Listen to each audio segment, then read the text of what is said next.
Би ер нь бол одоо төрийн бас байгууллагаар л ажиллаж ирсэн юм байна. Би бодоод байхад Монголын эмэгтэйчүүдийн холбооны Сэлэн аймаг дахь салбар зөвлөл чуулганаа хийсэн байдгийн 2009 онд. Чуулганаас одоо миний нэрийг дэвшүүлээд Сэлэн аймаг дахь салбар зөвлөлийн одоо тэргүүлэгчээр ингээд сонгосон байдгийн. 2009 оноос хойш тасралтгүй одоо энэ эмэгтэйчүүдийн байгууллагата одоо сэтгэл зүрх, оюун ухаан, цаг зав бүхэл зүйлээ одоо зориулсаар одоо ажилласаар ирсэн. Төрийн бас байгууллагын одоо зовлон жаргал их. Тэгээ ганц одоо бэрхшээлтэй юм нь юу байдгүй гэхээр санхүүжилтийн асуудал бол төрийн бас байгууллагад нэлээд хүндрэлтийн асуудал байдаг. Сэлэнгийн эмэгтэйчүүд бол бас харьцангуй азтай юм байна гэж би боддгийн. Их хурлын гишүүн одоо Ж Эрдэнэт гишүүн маань аймгийн засаг дарга байх үеэсээ ахуулаад эмэгтэйчүүдийн байгууллагыг дэмжсээр ирсэн. Одоо санхүүгийн хувьд дэмжиж гэрээ байгуулж ингэж ажилласаар ирсэн.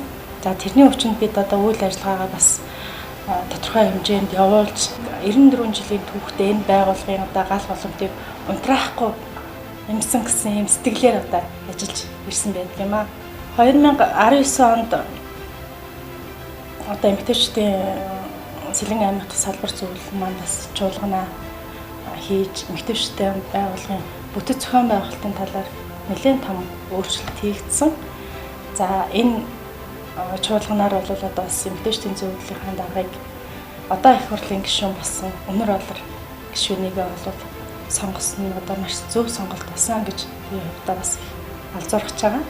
Шинэ дарга маань Өнөр Олор гишүүн маань бол одоо эмэгтэйчүүдийн байгууллагын ажлыг аваад бас богинохон хэдий ч гэлээ бас нэлээд чамгүй их ажлыг бол хийж амжуулсан байдгийн. За нэн тэргуунд хийсэн ажил маань бол төрийн байгууллагатайгаа эмэгтэйчүүдийн байгууллага маань нэгт уялдаа холбоотой ажиллаж явах хэрэгтэй. Тийм учраас одоо чатны одоо засаг дарга нартай бас гэрээ байгуулж ажилласан. За энэний хүчинд бол одоо манай 17 сумаас одоо 13 сум нь бол эмэгтэйчүүдийн холбоо байртай болсон.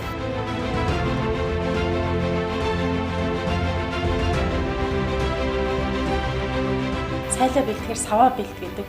Бид нар эмэгтэйчүүдийн байгууллага үйл ажиллагаагаа явуулъя гэхээр орох орон байхгүй тий уулзах цуглах ажил төрлөө ярих байр савын байхгүй гэж ахуулаад нөгөө эмэгтэйчүүдийн байгууллагын маань үйл ажиллагаанд тасалдах болшгүй байдалтай байсныг бол ингэж өөрчилсөн явдал бол нэлээд том ажил болсон. Ер нь бол манай эмэгтэйчүүдийн байгууллага одоо байртай болсноор нэлээд үйл ажиллагаа нь бол идэвхжиж, чадварчиж ингэж ирсэн байгаа. За одоо шатны эмэгтэйчүүдийн байгууллагаас бусад төрийн бас байгууллагаас төрийн байгууллагаас зохион байгуулж байгаа семинарт бол одоо оролцоогоо бол бүрэн дөрөв ингэж хангаж явж байгаа. За бараг Монголда анхудаа гэж хэлэхэд бол манай Сэлэн аймгийн эмэгтэйчүүдийн чуулга уулзалтанд Оросын улбаны улсын, Бурят улсын эмэгтэйчүүдийн зөвлөлийн төлөөлөгчдийг за Солонгосын эмэгтэйчүүдийн байгууллагын төлөөлөгчдийг ингэж оролцуулсан явдал бол бидний гадаад харилцаандаа нэгт холбоо уялдаатай ажиллах юм үе таалгыг бол нээж өгсөн байдаг юм аа. За энэний үр шимээр одоо манай эмэгтэйчүүдийн төлөөлөл бол Солонгос улсад очиж ажиллаж газар тариалан хөдөө аж ахуйн чиглэлээр бол туршлага судлаад ирсэн. За энэ туршлага судалсны маань одоо үр дүн нь гарч одоо хашаанаасаа 50 сая төгрөг төсөлийг бол одоо амжилттай хэрэгжүүлээд дараагийн шатандаа ингээд явж байгаа юм ажилтнаа. За миний хувьд бол одоо эмэгтэйчүүдийн байгууллага 2009 оноос хойш бол одоо бас ажиллалаа. За энэ хугацаанд бол хөдөөгийн эмэгтэйчүүдийн одоо боловсролыг дээшлүүлэх, нийгмийн сайн үсэд оролцоог нэмэгдүүлэх тал дээр бол баг хамт болон эмэгтэйчүүдийн тэргүүлэгчдийн хамт бол оролцоор ирсэн. Бид нар нээлттэй хаалганы өдөр гээд эмэгтэйчүүдийн бүх төрлийн үйлчлэгийг жил болгон авч явдаг. За жил болгон одоо Мартин Майнаар 99 сарна гэдэг одоо эмэгтэйчүүдийнхээ одоо уулзалт цэнгүүний бас зохион байгуулж ингэж хэвссэн байдгийн. За цаашид бид Монголын эмэгтэйчүүдийн холбооны Сэлэн аймаг дахь салбар ямар чиг бодлого барьж ажиллах юм бэ гэхээр өрхийн орлогыг нэмэгдүүлэхэд эмэгтэйчүүдийн оролцоо ямар байх вэ?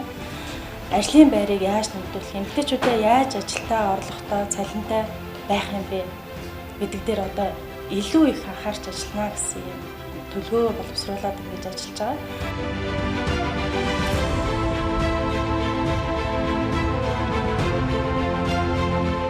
Одоо сэлэнгийн брэнд бүтээгдэхүүн яаж үйлдвэрлэх юм те? Сэлэнгийн брэнд болсон ямар бүтээгдэхүүн байна? Энэ брэнд бүтээгдэхүүнээ зах зээлд борлуулах ямар сувгууд байна? Дотоод зах зээл төдийгүй гадаадд борлуулах ямар боломж нөхцөл байна? Энэ боломжуудыг судалж одоо сувгуудыг нээж өгөх, холбож өгөх энэ чиглэл рүү илүү анхаарч ажиллахаар ингэж төлөвлөгөө боловсруулад ажиллаж байна. Тэгээ энэ дээр маань ч одоо аймаг орон нутаг за улсын хурлын одоо гишүүд маань бол анхаарал хандуулж ажиллахаа бол илэрхийлсэн байгаа.